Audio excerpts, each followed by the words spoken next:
But also, this next guest speaker, she has managed to turn the South African TV industry around.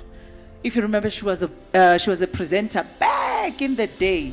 You know that program where they all stand like this and go, "Good evening, ladies and gentlemen, and welcome to Top Billing. My name is," and she managed to also not just present there, but then she was also the executive chairperson of Stjolopele Production, which then took Top Billing over.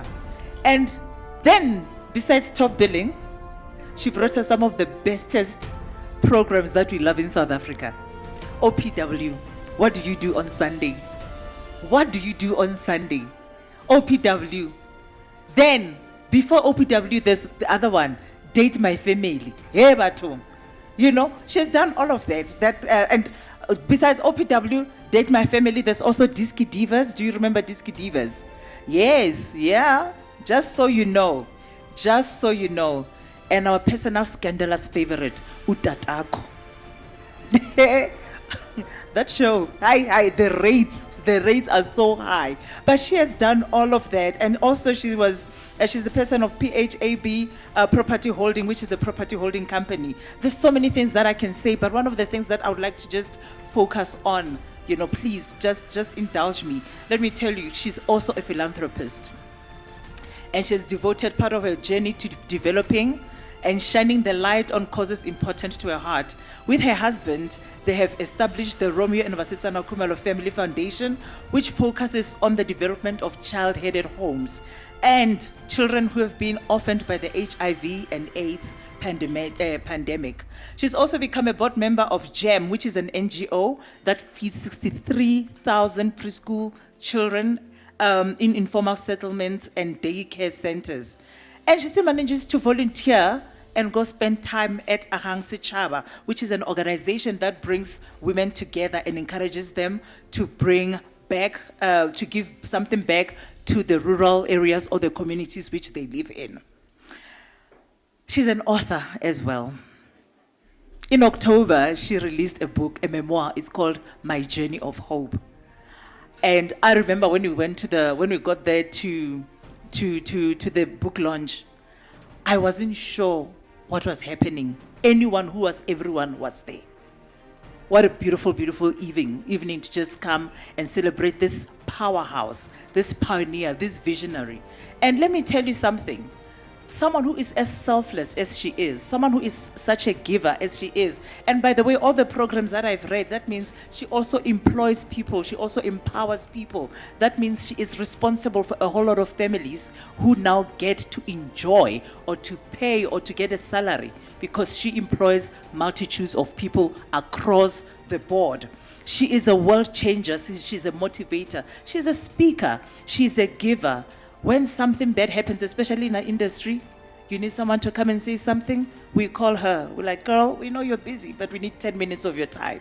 Because we know exactly, she knows exactly what to say, she knows when to say it, and she knows how to say it. So it is an honor, it is a pleasure to welcome on stage the amazing, the beautiful, the gifted, the selfless, the visionary. And if let me tell you, I'm going to challenge you guys. Give it a couple of years. You will know. Don't be surprised when one day we introduce her and we say the President of South Africa. Because with the way she is going, it's up from here onwards. She's going up. So here she is, Bassie Sana Kumalo.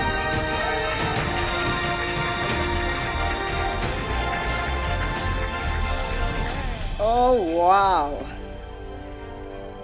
Thank you, my friend, for your very, very generous introduction. And,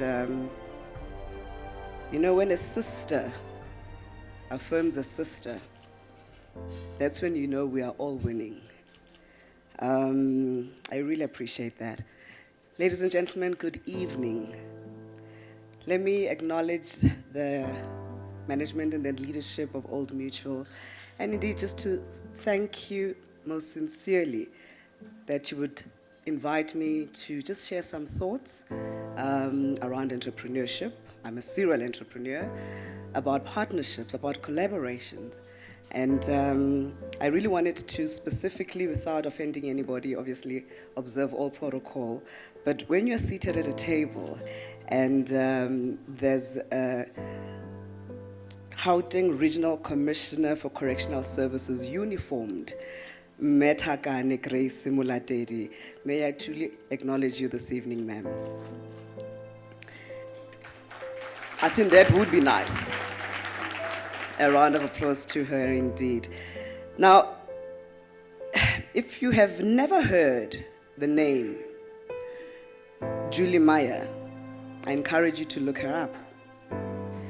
What you will find is indeed the remarkable story of one of the leading champions for entrepreneurship in Europe. With over 20 years in the investment and venture capital space, she's passionate about helping startup businesses to get it onto their feet. She's also well known as the founder and CEO of Ariane Capital, the co-founder and managing partner of Ariane Capital Entrepreneurs Fund, and the founder of Entrepreneur Country. In 1998, when Julie founded First Tuesday, which is a network of entrepreneurs, which many credit with igniting the internet generation in the UK. There were a small group of people who met on the first Tuesday of the month to talk about building internet startups. Today, things have changed drastically because people under the age of 30 years no longer want to work for someone else.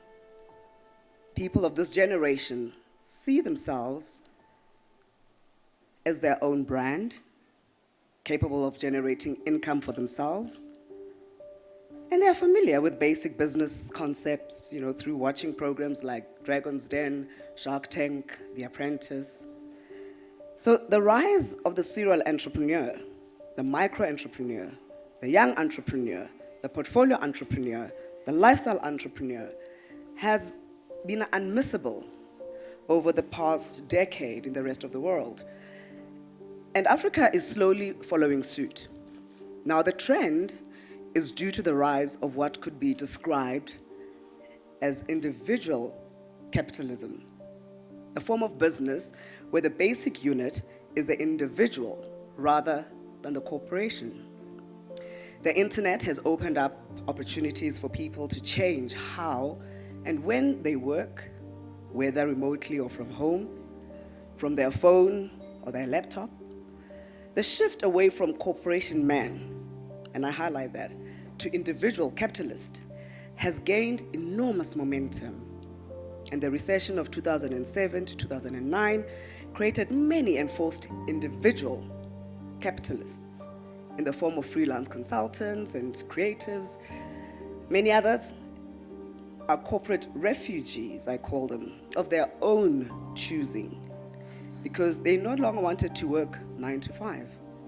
They wanted to dictate the terms and take full ownership of their careers.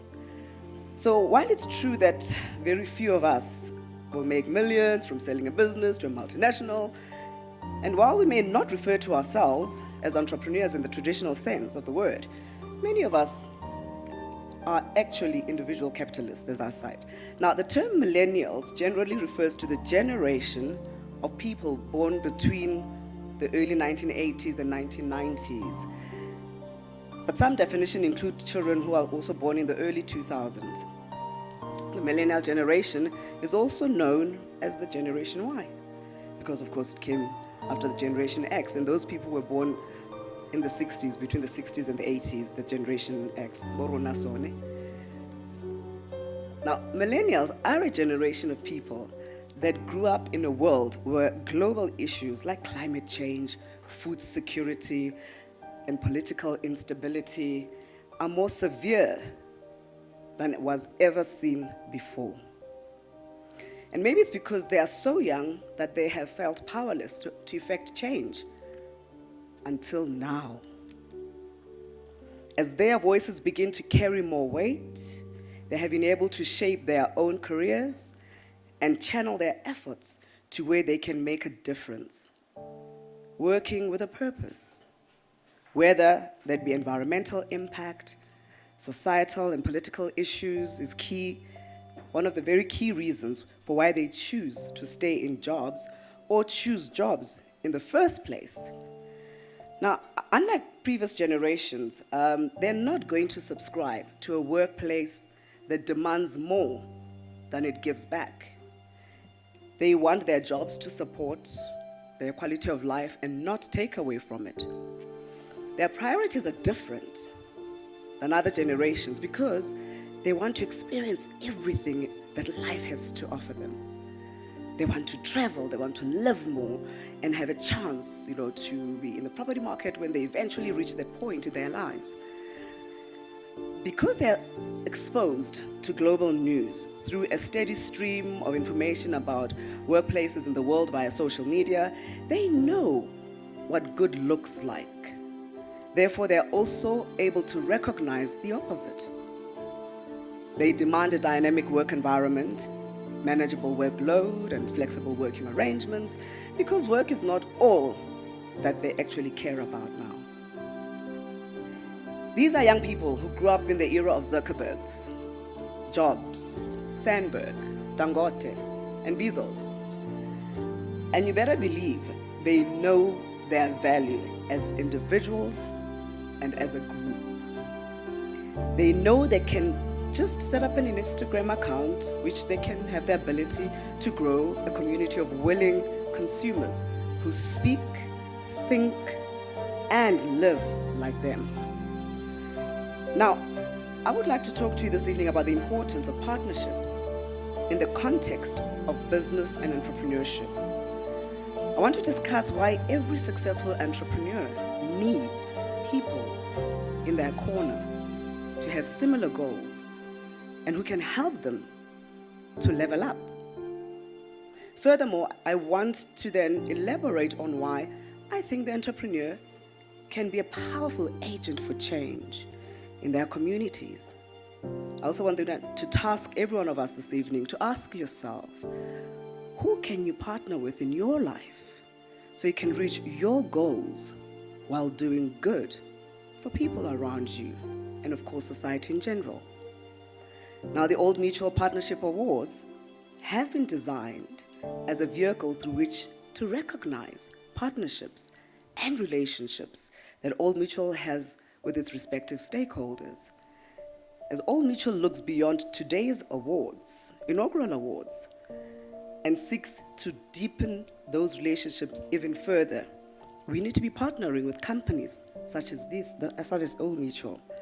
Now, there is no better approach to solving challenges than the famous saying, 2 heads are better than 1. Whether creating internal partnerships between colleagues or departments, to larger partnerships between businesses, harnessing the strengths and abilities of others from different corners, is one of the most strategic ways for business to solve complex challenges in today's fast-paced environment. And a do-it-alone approach is not the best strategy for growth. Companies that initially grow organically need to look for new ways to drive collaborative innovation that delivers on what their customers need today and in the future. Ladies and gentlemen, collaboration and strategic partnerships are fundamental to improving business outcomes. And this is something the big brands know for sure. I'm going to give you some examples. Spotify and Uber. Spotify partnered with Uber because they both had the same goal of getting more users, even though they had different products. Uber riders can pick out a Spotify playlist to choose what they listen to during their ride. This helps both Spotify and Uber fans have a better experience during the ride in the car. Let's look at Louis Vuitton and BMW. Louis Vuitton and BMW may seem like a strange partnership initially, I guess. However, they have several traits in common. They both promote travel. As Louis Vuitton is known for their elegant luggage lines, they both consider luxury to be important. They're both popular brands that are known for their high quality products. BMW created a car named the BMW i8, and Louis Vuitton created a 4-piece set of bags and suitcases that fit seamlessly into the rear parcel shelf of the car. This partnership showed the shared values of technological innovation, creativity, and of course, style. Now, regarding individuals who start up businesses together, there's no better example than the legendary founders of Apple, the late Steve Jobs and Steve Wozniak, have been models of inspiration for entrepreneurs and other startups would-be innovators. Their individual lives, behavior, thinking, values, decisions, just to name a few, have been picked and scrutinized endlessly to glean gems for success. The fact is that they recognize each other's weaknesses and strengths, and they put the interests of the company ahead of themselves. There's no doubt that they were very different people who often butted heads, but that didn't stop them from being committed to the cause. They were the founders of a tech company and changed music consumption and mobile phones forever. Mobile phones, which are now a tool for personal branding, amplification. And if you're sitting here today referring to yourself as an emerging entrepreneur, and you have not activated your social media as a tool for visibility, marketing, and branding, catch a wake-up call, honey. Not only is it basically free, it is at your disposal anytime, anywhere. Now, this is the lesson I have had to learn myself, and I had to embrace the power of social media, which was not very easy for me, because I'm not a millennial, for starters, fact. And I had to make partnerships and collaborate with tech-savvy content aggregators and creators who are passionate about what they do, which is actually a big part of the marketing campaign of what we used when we launched our memoir, My Journey of Hope.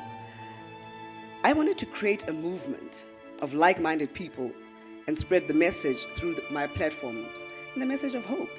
And it's about a collaborative effort.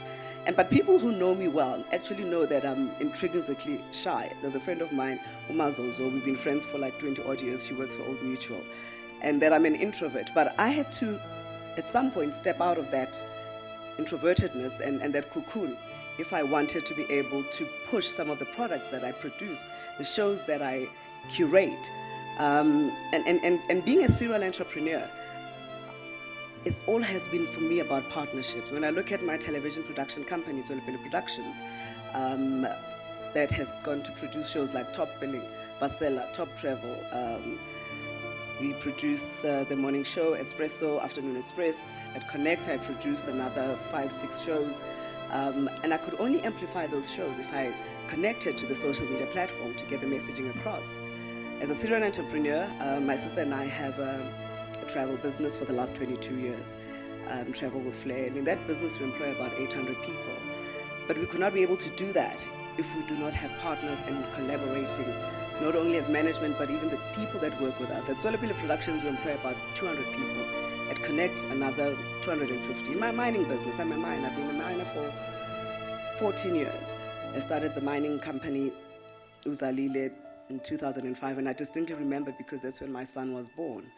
And I export coal, and so, the reality is that obviously mining, you employ a whole lot more people. I've got a property portfolio because I'm a serial entrepreneur. I get bored very quickly.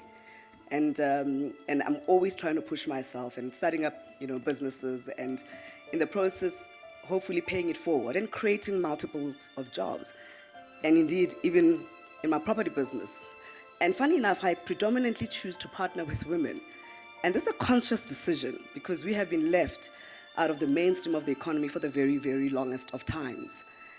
And even the people I employ, especially in the creative space, it's women. 90% of my staff complement across the board is women, except, of course, in the mining business. And because if we don't bring each other into the room and invite each other around the table, lo and behold, that you think it is cool to be the only one at the table. We need to open the door and make sure that you cannot, in 2019, I'm the only woman that's sitting on the board of such and such. It's a shame that you climbed the ladder and when you got to the top, you kicked it down. So nobody else can come after you. And women, ladies, if somebody's not going to invite you to the table, you pull a chair out, honey, and you take a seat at the table. You take a seat at the table and you lean in. And that's how we can create a movement of like-minded women where we can be able to change the trajectory of our economy. Where we can, it just does not make sense to me that in 2019, at the BWA, the Business Women's Association of South Africa, where I was president for 4 years, we do a census every year.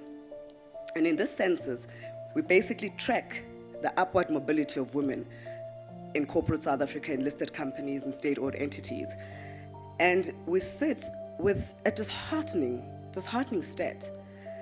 CEOs and chairmen of boards, we're sitting at only 11.9%. When we look at women in directorships, only 21%. When we look at women in executive management, we're sitting at a measly 29%. And this cannot be, it cannot be that 25 years later, when we make up more than half of the population, those numbers are still where they are. And so for me, I try to inspire and ignite a spirit of entrepreneurship because, of course, we know with the fourth industrial revolution, some of the jobs are going to become obsolete. And it's entrepreneurs who can drive this economy forward. It's job creators and not job seekers that are going to move our trajectory forward as a people. And so anyone who understands and works for themselves understands that if something needs to be done, you should start it by yourself. You have to put in place objectives and parameters and indeed make sure that your projects follow that particular path. You have to be highly proactive as an individual, and you can't sit around waiting for opportunities to come knocking. I often say to people, nobody owes you anything in life. The sense of entitlement that has become so pervasive in our country, nobody owes you anything. And therefore, we have to roll up our own sleeves and partner and collaborate with people who share a common vision with us. As I close, if you are the only one at the table, as I said, you have failed miserably. And I cannot overemphasize the importance of partnerships to help others get to the table with you. If you're working in a silo at work, stop that. Make friends with your colleagues because they might actually know something that you don't. If you want to learn something on the job, don't be afraid to ask the people in your circle to help you. You won't come across as stupid. In fact, the opposite will be true. Collaboration in the workplace is a sign of an effective team, as it harnesses the best out of two or more individuals together. Efficiency is an essential part of a team and an important aspect of the workplace. Ladies and gentlemen, workplace collaboration will keep everyone safe from the extra load of work and when everything in the workspace gets distributed evenly. The world is changing very quickly. And what we are facing will require our combined efforts. Our differences do not divide us. If we chose to accept each other and choose to accept each other and work together, we will move the needle. And most of all, I want to tell you to never give up on your dreams. Never give up on your dreams. They are valid, and you are good enough to achieve them. And no one is going to make them a reality except you.